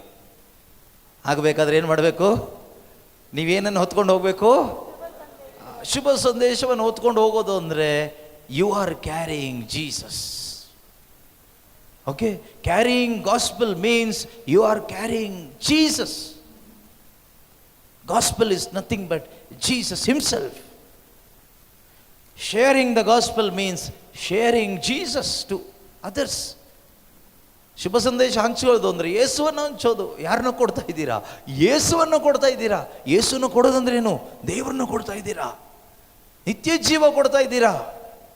ಅದರಿಂದ ಪ್ರೀತಿಯ ಸಹೋದರ ಸಹೋದರಿಯರೇ, ನೀವೆಲ್ಲರೂ ಕೂಡ ಏನಾಗಬೇಕು? ಈ ಶುಭ ಸಂದೇಶವನ್ನು ಹೊತ್ತು ಹೋಗುವವರಾಗಬೇಕು. ಶುಭ ಸಂದೇಶವನ್ನು ಸಾರುವವರಾಗಬೇಕು. ದೇವರು ನಿಮ್ಮನ್ನು ನೋಡಿ, ಒಬ್ಬೊಬ್ಬರನ್ನ ನೋಡಿ ಹೇಳಬೇಕು, ಇವನ ಕಾಲು ಎಷ್ಟೊಂದು ಸುಂದರ, ಇವಳ ಕಾಲು ಎಷ್ಟೊಂದು ಸುಂದರ. ನಮ್ಮ ಕಾಲಿನ ಸೌಂದರ್ಯ ನೋಡಿ ಅಲ್ಲ, ನಾವು ಹೊತ್ಕೊಂಡು ಬರುವ ಆ ಶುಭ ಸಂದೇಶದ ಬೆಲೆ ಅಷ್ಟಿದೆ. ಅದರಿಂದ ಪ್ರೀತಿಯ ಸಹೋದರ ಸಹೋದರಿಯರೇ, ಇದಕ್ಕಾಗಿ ಆಸೆ ಪಡಿ. ಯೆಶಾಯ ಪ್ರವಾದಿ ಪುಸ್ತಕದಲ್ಲಿ ನಾವು ನೋಡ್ತೀವಿ, ಯಾರನ್ನು ಕಳುಹಿಸಲಿ, ಯಾರನ್ನು ಕಳುಹಿಸಲಿ ಅಂತ ದೇವರು ಕೇಳ್ತಾರೆ. ಶುಭ ಸಂದೇಶವನ್ನು ಸಾರಲಿಕ್ಕೆ ನಾನು ಯಾರನ್ನು ಕಳುಹಿಸಲಿ, ಯಾರನ್ನು ಕಳುಹಿಸಲಿ? ಆಗ ಈಗೋ ಸಿದ್ಧನಿದ್ದೇನೆ, ನನ್ನನ್ನು ಕಳಿಸಿ ಅಂತ ಹೇಳ್ತಾರೆ. ದೇವರು ಅವ್ರನ್ನ ಕಳಿಸ್ತಾರೆ.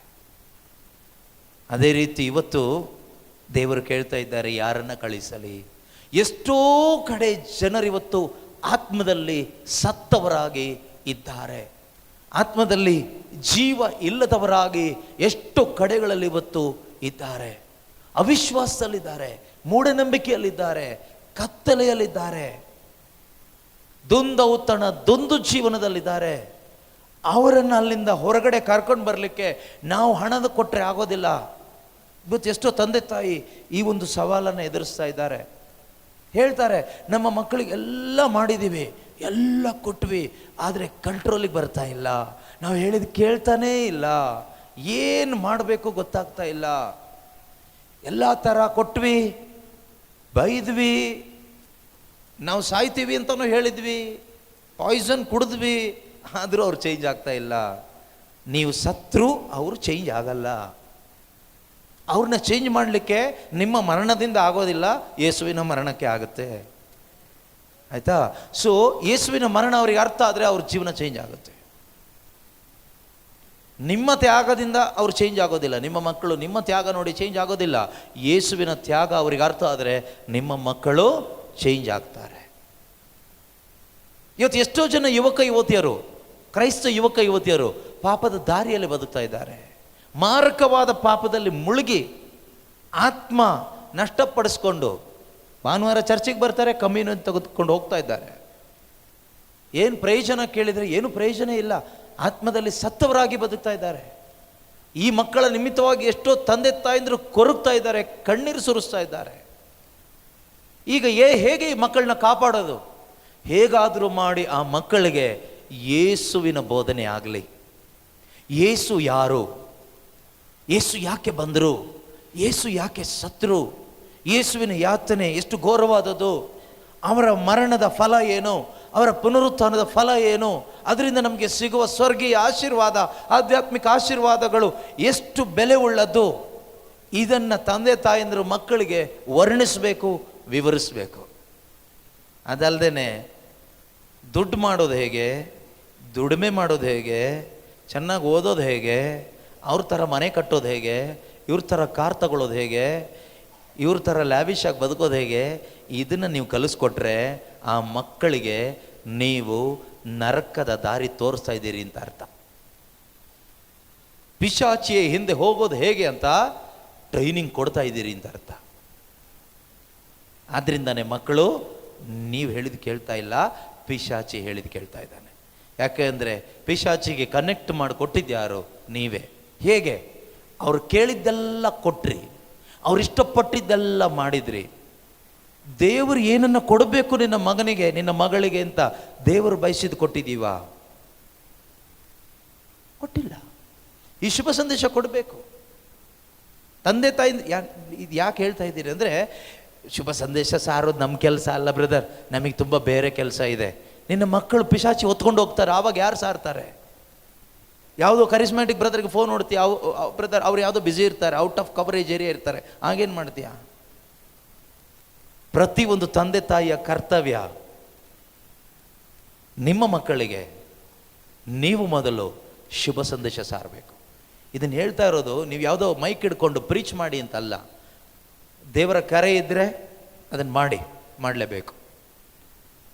ಆದರೆ ಪ್ರತಿಯೊಬ್ಬರನ್ನು ಶುಭ ಸಂದೇಶ ಸಾರಲಿಕ್ಕೆ ದೇವರು ಕರೆದಿದ್ದಾರೆ, ಆರಿಸ್ಕೊಂಡಿದ್ದಾರೆ. ನಿಮ್ಮ ಮನೆಗಳಲ್ಲಿ, ಊರುಗಳಲ್ಲಿ, ಕೆಲಸ ಮಾಡೋ ಸ್ಥಳದಲ್ಲಿ ಒಂದು ಶುಭ ಸಂದೇಶ ಸಾರಬೇಕು, ಇನ್ನೊಂದು ನಾನು ಶುಭ ಸಂದೇಶ ಆಗಬೇಕು. ಎರಡೂ ಬೇಕು. ಕೆಲವು ಟೈಮ್ ಸೈತಾನ ವಂಚಿಸ್ತಾನೆ, ನಾವು ಸುಮ್ಮನೆ ಸಾರಿದ್ರೆ ಆಗೋದಿಲ್ಲ, ನಾವು ಆಗಬೇಕು, ಆಗಲೂ ಬೇಕು, ಸಾರಲೂ ಬೇಕು, ಎರಡೂ ಬೇಕು.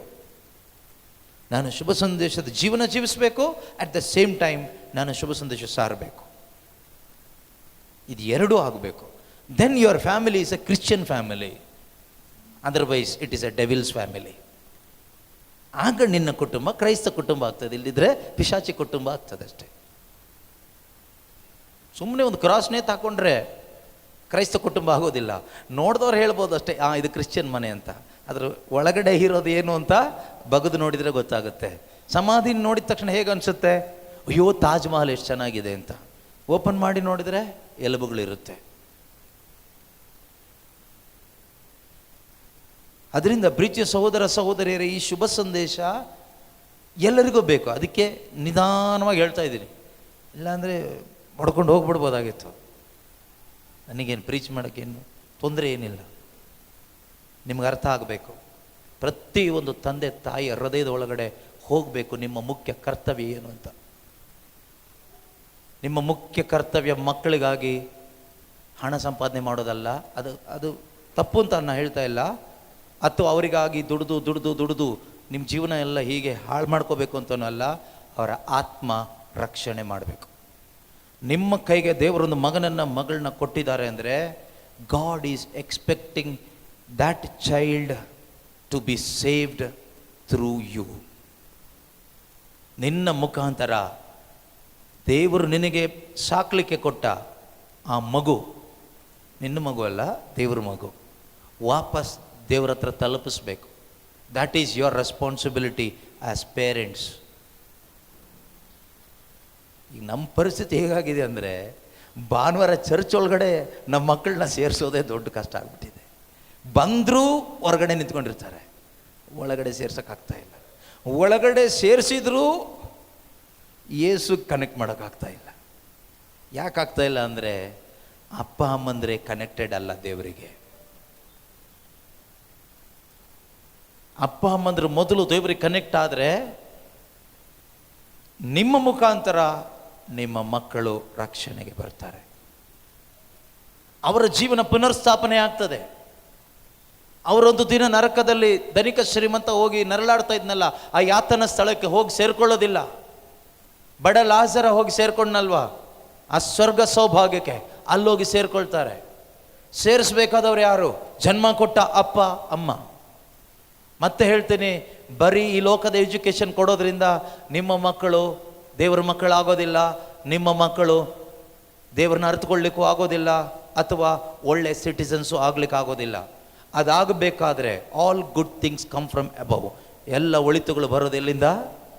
ಮೇಲಿಂದ. ಮೇಲಕ್ಕೆ ಕನೆಕ್ಟ್ ಮಾಡಬೇಕು ನಿಮ್ಮ ಮಕ್ಕಳನ್ನ, ಜೀಸಸ್ಗೆ ಕನೆಕ್ಟ್ ಮಾಡಬೇಕು. ಅದಕ್ಕೆ ಫಸ್ಟ್ ಸ್ಟೆಪ್ ಅವರಿಗೆ ಶುಭ ಸಂದೇಶ ಕೊಡಬೇಕು. ನೀವು ಪ್ರಪಂಚದಲ್ಲಿ ಏನೇ ಕೊಡಿ ಪ್ರಯೋಜನ ಇಲ್ಲ. ಜೀಸಸ್ನ ಕೊಡಿ, ಜೀವ ಸಿಗುತ್ತೆ. ಜೀಸಸ್ನ ಕೊಡಿ, ಸತ್ಯ ಸಿಗುತ್ತೆ. ಜೀಸಸ್ನ ಕೊಡಿ, ಮಾರ್ಗ ಕಾಣಿಸುತ್ತೆ. ಜೀಸಸ್ನ ಕೊಡಿ, ರಕ್ಷಣೆ ಸಿಗುತ್ತೆ. ಜೀಸಸ್ನ ಕೊಡಿ, ಸ್ವರ್ಗ ಸಿಗುತ್ತೆ. ಇವತ್ತು ಶರೀರಕ್ಕೆ ಬೇಕಾಗಿರೋ ಊಟ, ಬಟ್ಟೆ ನೀವು ಕೊಡ್ತಾ ಇದ್ದೀರಿ, ಮಕ್ಕಳಿಗೂ ಅದನ್ನೇ ಕಲಿಸ್ತಾ ಇದ್ದೀರಿ. ಆತ್ಮಕ್ಕೆ ಏನು ಕೊಡ್ತಾ ಇದ್ದೀವಿ, ಏನು ಕಲಿಸ್ತಾ ಇದ್ದೀವಿ? ಆದ್ದರಿಂದ ಏನು ಆಲಿಸ್ತಾ ಇದ್ದೀರಲ್ವಾ, ಇದು ಪ್ರತಿಯೊಬ್ಬರು ಸೀರಿಯಸ್ ಆಗಿ ತಗೋಬೇಕು. ಇದನ್ನು ಸರಿಯಾಗಿ ಪ್ರತಿಯೊಬ್ಬರು ಅರ್ಥ ಮಾಡ್ಕೋಬೇಕು. ಅರ್ಥ ಆಗೋದಿಲ್ವಾ ಅಂತ ಆಗೋದಿಲ್ವಾ ಅಲ್ಲ, ಆಗುತ್ತೆ, ಅರ್ಥ ಆಗುತ್ತೆ.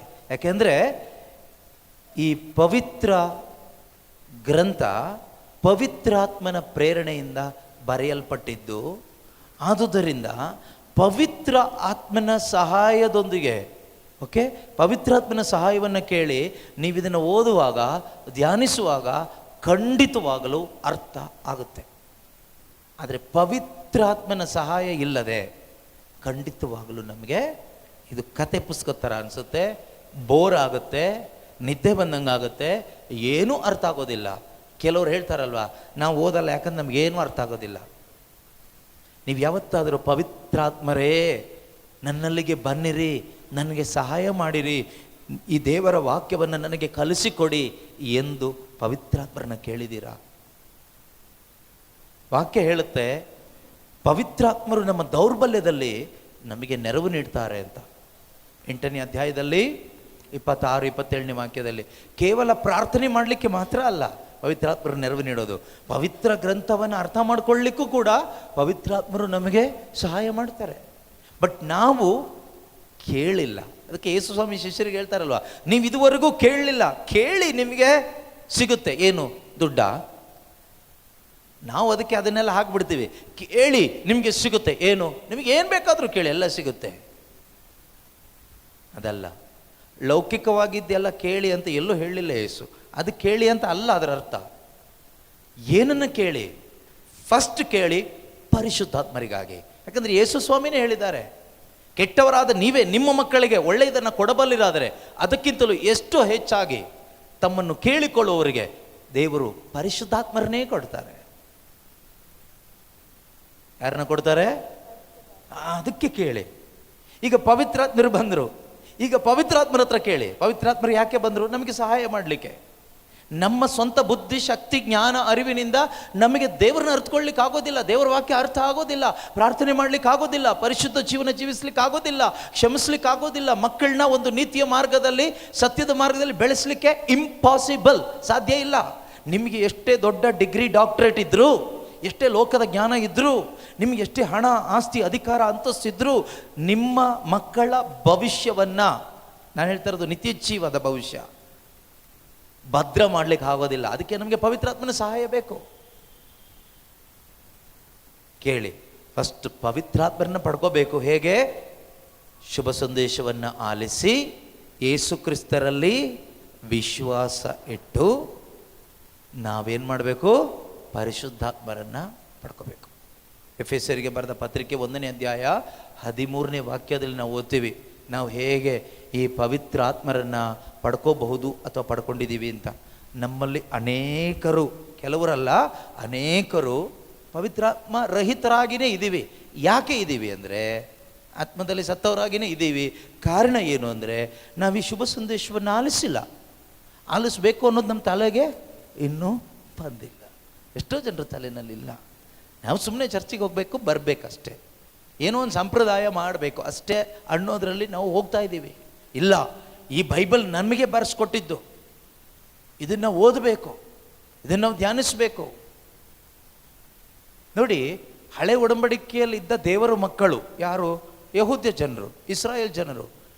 ಅವರಿಗೆ ದೇವರು ಕೊಟ್ಟಂಥ ಇನ್ಸ್ಟ್ರಕ್ಷನ್ಸ್ ಏನು ಗೊತ್ತಾ? ಧರ್ಮೋಪದೇಶ ಕಾಂಡ ಪುಸ್ತಕ 6ನೇ ಅಧ್ಯಾಯದಲ್ಲಿ 5ರಿಂದ ಇರ್ತಕ್ಕಂಥ ವಾಕ್ಯ ಓದಿದರೆ ನಮಗೆ ಗೊತ್ತಾಗುತ್ತೆ.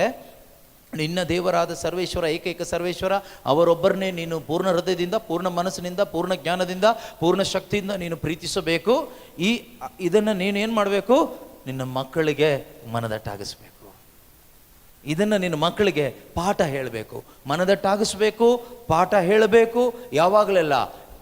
ಮನೆಯಲ್ಲಿರುವಾಗಲೂ, ಪ್ರಯಾಣದಲ್ಲಿರುವಾಗಲೂ, ಮಲಗುವಾಗಲೂ, ಏಳುವಾಗಲೂ. ಇದೆಯಾ ಆ ವಾಕ್ಯ? ಓದಿ ನೋಡೋಣ. ಇಸ್ರಾಯೇಲ್ ಜನಾಂಗವೇ ಕೇಳು. ಇಂದು ಕ್ರೈಸ್ತ ಜನಾಂಗವೇ ಕೇಳು. ಅಂದು ಇಸ್ರಾಯೇಲ್ ಜನಾಂಗವೇ ಕೇಳು. ಇಂದು ಕ್ರೈಸ್ತ ಸಭೆಯೇ ಕೇಳು, ಅಥವಾ ಸರ್ವ ಜನರೇ ಕೇಳಿಸಿಕೊಳ್ಳಿ. ಎಲ್ಲರಿಗೂ. Gospel is for everybody, all people. Jesus is for all people, ಎಲ್ಲರಿಗೂ. ಯಾಕೆಂದರೆ he is the saviour of the world. ಅವರು ಲೋಕಕ್ಕೆ ರಕ್ಷಕರು. ಕ್ರೈಸ್ತರಿಗೆ ಮಾತ್ರ ಅಲ್ಲ, ಕೆಲವರಿಗೆ ಮಾತ್ರ ಅಲ್ಲ, ಸರ್ವ ಜನಾಂಗಕ್ಕೂ, ಎಲ್ಲ ಮನುಷ್ಯರಿಗೂ ಏಕೈಕ ರಕ್ಷಕರು ಯೇಸು ಕ್ರಿಸ್ತರೊಬ್ಬರೇ, ಯೇಸು ಕ್ರಿಸ್ತರು ಮಾತ್ರನೇ. ಅದರಿಂದ ಎಲ್ಲರೂ ಕೇಳು. ಓಕೆ, ಅಲ್ಲಿ ಹಳೆ ಒಡಂಬಡಿಕೆಯಲ್ಲಿ ದೇವರು ಒಂದು ಜನಾಂಗವನ್ನು ಆರಿಸ್ಕೊಂಡ್ರು, ಸ್ವಂತ ಜನ, ಇಸ್ರಾಯೇಲ್ ಜನ ಅಂತ ಹೇಳಿದ್ರು. ಅವರಿಗೆ ಹೇಳ್ತಾ ಇದ್ದಾರೆ ಒತ್ತಿ, ಇಸ್ರಾಯೇಲ್ ಜನಾಂಗವೇ, ಸಮಾಜವೇ ಕೇಳು.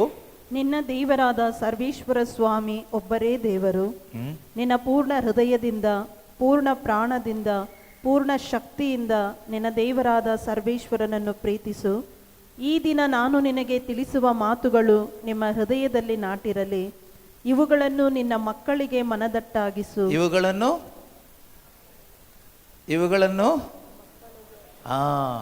ಇದು ಹಳೆ ಒಡಂಬಡಿಕೆ, ಅಲ್ಲಿದ್ದ ಯಹೂದ್ಯ ಜನರಿಗೆ ಹೇಳಿದ್ದು. ಅದ್ರ ಬಗ್ಗೆ ನೀವು ಟೆನ್ಷನ್ ಮಾಡ್ಕೊಳ್ಳೋದು ಬೇಡ. ಈಗ ಹೊಸ ಒಡಂಬಡಿಕೆಯಲ್ಲಿ ನಾವೇನು ಮನದಟ್ಟಾಗಿಸ್ಬೇಕು ಅದನ್ನು ನಾವು ತಲೆ ಕೆಡಿಸ್ಕೋಬೇಕು. ಏನನ್ನು ಮನದಟ್ಟಾಗಿಸ್ಬೇಕು ಮಕ್ಕಳಿಗೆ? ಯೇಸು ಯಾರು? Who is Jesus? ದೇವರು ಯಾರು? Who is god? ದೇವರು ಯಾರು? Who is Holi spirit? ಪವಿತ್ರಾತ್ಮರು ಯಾರು? ದೇವರು ನಮ್ಮನ್ನು ಯಾಕೆ ಸೃಷ್ಟಿ ಮಾಡಿದ್ದಾರೆ? ಯೇಸು ಕ್ರಿಸ್ತರು ಯಾಕೆ ಮನುಷ್ಯನಾಗಿ ಬಂದರು? ಯಾಕೆ ನಾವು ಕ್ರಿಸ್ಮಸ್ ಮಾಡ್ತೀವಿ? ಯಾಕೆ ಈ ತಪಸ್ಸು ಕಾಲ? ಇದರ ಉದ್ದೇಶ ಏನು? ಇದರ ಹಿಂದೆ ಏನಿದೆ? ಇದರ ಅರ್ಥ ಏನು? ಹಳೆ ಒಡಂಬಡಿಕೆಯಲ್ಲಿ ದೇವರು ಪಾಸ್ಕ ಹಬ್ಬದ ಬಗ್ಗೆ ಹೇಳ್ತಾರೆ. ನೀವು ಈ ಹಬ್ಬ ಮಾಡಬೇಕು. ಹಬ್ಬ ಮಾಡುವಾಗ ನಿಮ್ಮ ಮಕ್ಕಳು ಕೇಳ್ತಾರೆ, ಅಪ್ಪ ಅಮ್ಮ, ಏನಿದ್ರ ಅರ್ಥ? ಈ ಪಾಸ್ಕ ಹಬ್ಬ ಅಂತ ನೀವು ಮಾಡ್ತೀರಲ್ವಾ, ಅಲ್ಲಿ ಇಲ್ಲಿ ರಕ್ತ ಎಲ್ಲ ಹಚ್ಚಿ ಈ ರೀತಿ ಮಾಂಸ ಬೇಯಿಸ್ಕೊಂಡು ತಿನ್ನೋದೆಲ್ಲ ಮಾಡ್ತೀವಲ್ವಾ, ಯಾಕಿದು? ಪರ್ಣಕುಟೀರ ಹಬ್ಬ ಮಾಡಿ ಅಂತ ಇವ್ರು ಹೇಳಿದರು. 40 ದಿನ ಮಾಡಬೇಕು ನೀವು. ಏನಿದ್ರ ಅರ್ಥ? ಮಕ್ಕಳು ಕೇಳ್ತಾರೆ. ಅವರಿಗೆ ನೀವು ವಿವರಿಸ್ಬೇಕಾವಾಗ. ದೇವರು ಈಜಿಪ್ಟ್ ದೇಶದಲ್ಲಿ ಗುಲಾಮತನದಲ್ಲಿದ್ದ ನಮ್ಮನ್ನು ಯಾವ ರೀತಿಯಲ್ಲಿ ನಮ್ಮ ಪೂರ್ವಜರನ್ನು ದೇವರು ಕರ್ಕೊಂಡು ಬಂದರು, ದೇವರು ಹೇಗೆ ನಡೆಸಿದರು, ದೇವರು ಯಾವ ರೀತಿಯಲ್ಲಿ ನಮ್ಮ ಜೊತೆಯಲ್ಲಿ ಅಗ್ನಿಸ್ತಂಭವಾಗಿ ಮೇಘಸ್ತಂಭವಾಗಿ ನಡ್ಕೊಂಡು ಬಂದರು, ಅವ್ರು ನಮ್ಮನ್ನು ಕರ್ಕೊಂಡು ಹೋಗಿದ್ದು ಕಾನಾನ್ ದೇಶಕ್ಕೆ. ಇದನ್ನು ವಿವರವಾಗಿ ದೇವರ ಬಗ್ಗೆ ಹೇಳಲಿಕ್ಕೆ ಹಬ್ಬ ಇರೋದು. ಆಗ ಮಕ್ಕಳಲ್ಲಿ ಏನು ಬರುತ್ತೆ? ದೇವರ ಬಗ್ಗೆ ಕೇಳಿಸಿಕೊಳ್ಳುವಾಗ ದೇವರ ಮೇಲೆ ನಂಬಿಕೆ ಬರುತ್ತೆ. ಹಬ್ಬ ಇರೋದು ನಮ್ಮಲ್ಲಿ ಏನಾಗ್ತಾ ಇದೆ ಅಂದರೆ, ಬರೀ ಒಂದಿಷ್ಟು ಸಾಂಪ್ರದಾಯಿಕತೆಗಳನ್ನ ಮಾಡ್ತಿದ್ದೀವಿ, ಚೆನ್ನಾಗಿ ಊಟ ಮಾಡ್ತಾ ಇದ್ದೀವಿ, ಬಟ್ಟೆ ಹಾಕ್ಕೊಳ್ತಾ ಇದ್ದೀವಿ, ಮನೆಗೆ ಪೇಂಟ್ ಹೊಡಿತಿದ್ದೀವಿ, ಕೈ ಕಾಲು ಮುಖ ಎಲ್ಲ ಕಡೆಗೆ ಪೇಂಟ್ ಹೊಡಿತೀವಿ, ಪೇಂಟಿಂಗಲ್ಲೇ ಹಬ್ಬ ಮುಗಿಸ್ತಾ ಇದ್ದೀವಿ. ಅದಕ್ಕೆ ನಾವು ಕೂಡ ಸುಣ್ಣ ಬಳಿದ ಸಮಾಧಿಗಳ ಥರ ಆಗ್ತೀವಿ. ಏನು ಪವರ್ ಇಲ್ಲ, ಒಳಗಡೆ ಡಮ್ಮಿ. ಅದರಿಂದ ಪ್ರೀತಿಯ ಸಹೋದರ ಸಹೋದರಿ, ಇದಕ್ಕೆ ಅರ್ಥ ಇದೆ. ಈ 40 ದಿನ ತಪಸ್ಕಾಲದಲ್ಲಿ ಮಕ್ಕಳಿಗೆ ಅಪ್ಪ ಅಮ್ಮ ಹೇಳ್ಕೊಡ್ಬೇಕು. ಒಂದೊಂದು ದಿನ ಏನು ವಾಚನ ಇದೆಯೋ, ಇವತ್ತಿನ ವಾಚನ ಹೇಳೋಣ ಅಂತ ನಾನು ಬಂದಿದ್ದೆ. ಆ್ಯಕ್ಚುಲಿ ಅಲ್ಲಿಗೆ ಹೋಗಿಲ್ಲ, ಹೋಗ್ಲಿಕ್ಕಿನ ಸಮಯ ಇಲ್ಲ. ಇವತ್ತಿನ ಮೊದಲನೇ 2 ಗಾಸ್ಪೆಲ್ ರೀಡಿಂಗ್ ತುಂಬ ಚೆನ್ನಾಗಿದೆ ಅಲ್ವಾ? ಸಂತ ಲೂಕನು ಬರೆದ ಶುಭ ಸಂದೇಶದ 15ನೇ ಅಧ್ಯಾಯ ಅಲ್ವಾ? ಹಾಂ, ಎಷ್ಟು ಚೆನ್ನಾಗಿದೆ. ದುಂದುಗಾರ ಮಗನ ಸಾಮತೆ. ಈ ತಪಸ್ಸು ಕಾಲದ 40 ದಿವಸನೂ ಏನೆಲ್ಲ ರೀಡಿಂಗ್ಸ್ ಇದೆಯೋ, ವಾಚನಗಳಿದೆಯೋ, ಮೊದಲನೇ ವಾಚನ, 2ನೇ ವಾಚನ, 3ನೇ ವಾಚನ, ಎಷ್ಟೇ ಇರಲಿ, ಅಥವಾ ನಿಮ್ಗೇನು ಹೇಳಲಿಕ್ಕೆ ಆಗ್ತಾ ಇಲ್ಲ, ವಾಚನ ಬೇಡ ಆಯಿತಾ. ಈ ಯೇಸುವಿನ ಯಾತನೆ ಬಗ್ಗೆ, ಮರಣದ ಬಗ್ಗೆ, ಪುನರುತ್ಥಾನದ ಬಗ್ಗೆ ಪ್ರತಿದಿನ ನಿಮ್ಮ ಸಾಯಂಕಾಲ ಪ್ರಾರ್ಥನೆ ವೇಳೆಯಲ್ಲಿ ಗಂಡ ಹೆಂಡತಿ ಕೂತ್ಕೊಂಡು ಒಬ್ರಿಗೊಬ್ರು ಹೇಳ್ಕೊಡುವಾಗ ವಿಶ್ವಾಸ ಬಲ ಆಗುತ್ತೆ. ತಂದೆ ತಾಯಿ ಮಕ್ಕಳು ಕೂತ್ಕೊಂಡು ಪರಸ್ಪರ ಯೇಸುವಿನ ಯಾತನೆ, ಯೇಸುವಿನ ಮರಣ, ಯೇಸುವಿನ ಪುನರುತ್ಥಾನದ ಬಗ್ಗೆ ನೀವು ಹಂಚುವಾಗ ವಾಕ್ಯವನ್ನು ತೆಗೆದುಕೊಂಡು ವಿಶ್ವಾಸ ವೃದ್ಧಿಯಾಗುತ್ತೆ, ಮಾನಸಾಂತರ ಬರುತ್ತೆ, ಯೇಸುವಿನ ರೂಪ ಒಳಗಡೆ ಬರುತ್ತೆ, ಒಳಗಡೆ ಯೇಸುವಿನ ರೂಪ ಬರುತ್ತೆ, ಜೀವನ ಬದಲಾಗುತ್ತೆ, ಕ್ಷಮಿಸ್ಲಿಕ್ಕಾಗುತ್ತೆ, ಪಾಪಗಳನ್ನ ಬಿಡ್ಲಿಕ್ಕಾಗುತ್ತೆ, ಇನ್ನು ಹೆಚ್ಚಾಗಿ ದೇವರನ್ನ ಪ್ರೀತಿಸ್ಲಿಕ್ಕಾಗುತ್ತೆ, ದೇವರ ಸಮೀಪಕ್ಕೆ ಬರಲಿಕ್ಕಾಗುತ್ತೆ, ದೇವರಿಗಾಗಿ ಬದುಕಲಿಕ್ಕಾಗುತ್ತೆ, ನಮ್ಮ ಜೀವನ ಸಾಕ್ಷಿ ಜೀವನ ಆಗುತ್ತೆ. ಆದರೆ ಇವತ್ತು ತಪಸ್ಕಾಲ ಮುಗಿಯೋ ತನಕ ಏನು ಸಂಪ್ರದಾಯ ಇದೆಯೋ ಎಲ್ಲ ಮಾಡ್ತೇವೆ. ನಾನು ನಿನ್ನೆ ಹೇಳಿದ ಹಾಗೆ ಈಸ್ಟರ್ ಹಬ್ಬದ ದಿವಸ ಅವತ್ತು ರಾತ್ರಿ ಮತ್ತೆ ನಾವು ತೊಳೆದ ಹಂದಿ ಕೆಸರಿಗೆ ಅನ್ನೋ ಥರ, ನಾಯಿ ತಾನು ಕಕ್ಕಿದ್ದನ್ನು ತಿನ್ನಲು ಹೋಯಿತು ಎಂದು ವಾಕ್ಯ ಹೇಳೋ ಥರ ಅನೇಕರ ಜೀವನ ಹಾಗೆ ಆಗುತ್ತೆ. 40 ದಿನ ನಾವು ತೊಳೆದ ಹಂದಿ, 41ನೇ ದಿನ ಮತ್ತೆ ಕೆಸರಲ್ಲಿ ಬೀಳೋ ಹಂದಿ. ಮತ್ತೊಂದು ವರ್ಷ ಆಗಬೇಕು, ಮತ್ತೆ ತಪಸ್ಸು ಕಾಲ ಬರಬೇಕು, ಆಗ ಮತ್ತೆ ತೊಳೆದ ಹಂದಿ ಥರ ಆಗ್ತೀವಿ. ಆಮೇಲೆ 41ನೇ ದಿನ ಚೆನ್ನಾಗಿ ಮಾಂಸ ತಿಂದು ಸೆಲೆಬ್ರೇಷನ್ ಶುರು ಆಗುತ್ತೆ, ಅದೇ ಕೊಚ್ಚೆಗೆ ಮತ್ತೆ ಹೋಗಿ ಬೀಳ್ತೀವಿ. ಈ ರೀತಿ ಈಸ್ಟರ್ ಮಾಡಿ ಯೇಸುವನ್ನು ಮತ್ತೆ ಮತ್ತೆ ಶಿಲುಬೆಗೆ ಜಡಿಯೋದ್ರ ಬದಲು ಈ ರೀತಿ ಒಂದು ತಪಸ್ಸು ಕಾಲ, ಈ ರೀತಿ ಒಂದು ಈಸ್ಟರ್ ಮಾಡದೇ ಇರೋದೇ ಎಷ್ಟೋ ಉತ್ತಮ. ಆದ್ದರಿಂದ ಆ ರೀತಿ ಬೇಡ, ಈಸ್ಟರ್ ಮಾಡಬೇಕು, ತಪಸ್ಸು ಕಾಲ ಮಾಡಬೇಕು, ಅದು ಸರಿಯಾದ ರೀತಿಯಲ್ಲಿ ಮಾಡಬೇಕು. ಅದಕ್ಕೆ ಹಳೆ ಒಡಂಬಡಿಕೆಯಲ್ಲಿ ದೇವರು ನಿಯಮ ಕೊಟ್ಟರು, ಲಾ. ನೀನು ಹೀಗೇ ಮಾಡಬೇಕು, ಈ ಹಬ್ಬದಲ್ಲಿ ಇದನ್ನೇ ಮಾಡಬೇಕು, ಹೀಗೇ ಮಾಡಬೇಕು, ಇದು ಮಾಡಬಾರ್ದು, ಮಾಡಿದರೆ ಪನಿಷ್ಮೆಂಟ್ ಇತ್ತು. ಅದಕ್ಕೆಲ್ಲ ಅರ್ಥ ಇದೆ. ಯಾಕೆ? ಇದ್ರ ಉದ್ದೇಶ, ಇದ್ರ ಹಿಂದಿರುವ ಉದ್ದೇಶ ಏನು? ಪ್ರತಿಯೊಬ್ಬರು ದೇವರನ್ನ ಚೆನ್ನಾಗಿ ಅರ್ಥ ಮಾಡ್ಕೋಬೇಕು.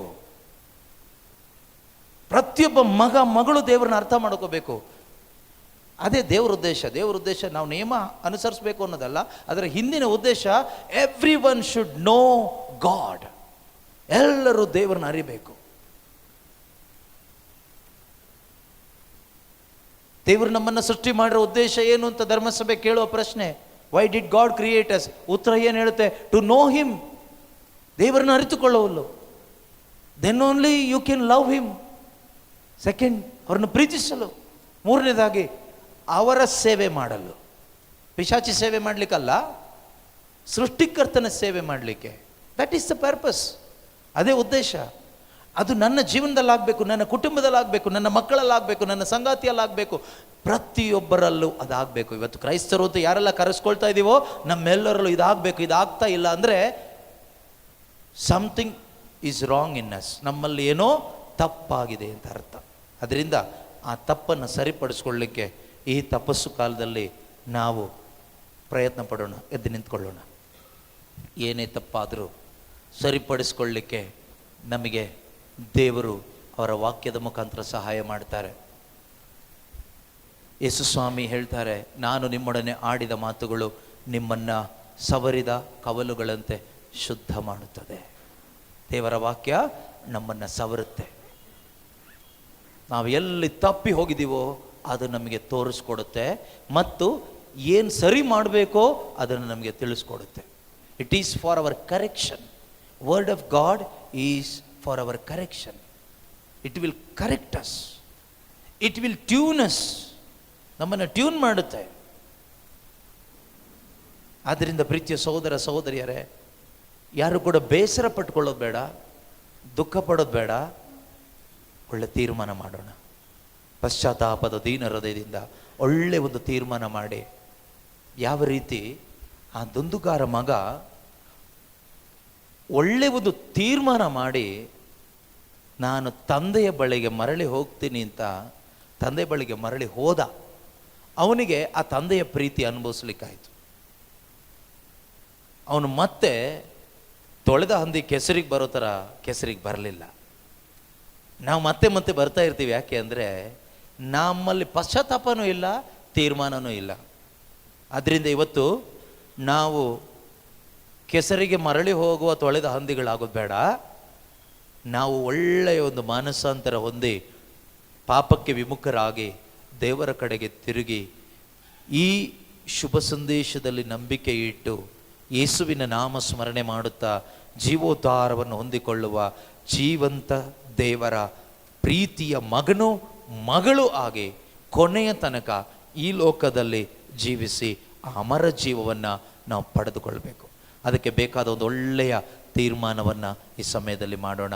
ಪ್ರೀತಿ ಸ್ವರೂಪಿ ತಂದೆಯಾದ ದೇವರೇ, ಈ ಸಮಯದಲ್ಲಿ ಯಾರೆಲ್ಲ ಪಶ್ಚಾತ್ತಾಪದ ಹೃದಯದಿಂದ ಜೀವಿತದಲ್ಲಿ ತೀರ್ಮಾನಗಳನ್ನು ಮಾಡ್ತಾ ಇದ್ದಾರೋ, ಇನ್ನು ಮುಂದೆ ನಾನು ನನ್ನ ಕುಟುಂಬ ಒಟ್ಟಾಗಿ ಸೇರಿ ಪ್ರಭು ಯೇಸುವನ್ನು ಸೇವಿಸುತ್ತೇವೆ, ಯೇಸುವಿಗಾಗಿ ಜೀವಿಸುತ್ತೇವೆ, ಈ ಶುಭ ಸಂದೇಶಕ್ಕೆ ಅನುಗುಣವಾಗಿ ನಾವು ಜೀವನವನ್ನು ಜೀವಿಸುತ್ತೇವೆ ಎಂದು ತೀರ್ಮಾನ ಮಾಡ್ತಾ ಇದ್ದಾರೋ, ಯೇಸು ನಾಮದಲ್ಲೇ ತೀರ್ಮಾನಗಳು ಆಶೀರ್ವದಿಸಲ್ಪಡಲಿ. ನಿಮ್ಮ ಚಿತ್ತ ನೆರವೇರಲಿ. ಪವಿತ್ರಾತ್ಮರೇ, ನಾವು ತೆಗೆದುಕೊಂಡ ಈ ತೀರ್ಮಾನದಲ್ಲಿ ಕೊನೆಯವರೆಗೂ ದೃಢವಾಗಿ ನಿಲ್ಲಲು ಬೇಕಾದ ಶಕ್ತಿಯಿಂದ ನಮ್ಮೊಬ್ಬೊಬ್ಬರನ್ನು ತುಂಬಿಸಿರಿ. ಹಾಲೆಲೂಯ. ಯೇಸುವೆ ಸ್ತೋತ್ರ, ಯೇಸುವೆ ವಂದನೆ. ಹಾಲೆಲೂಯ.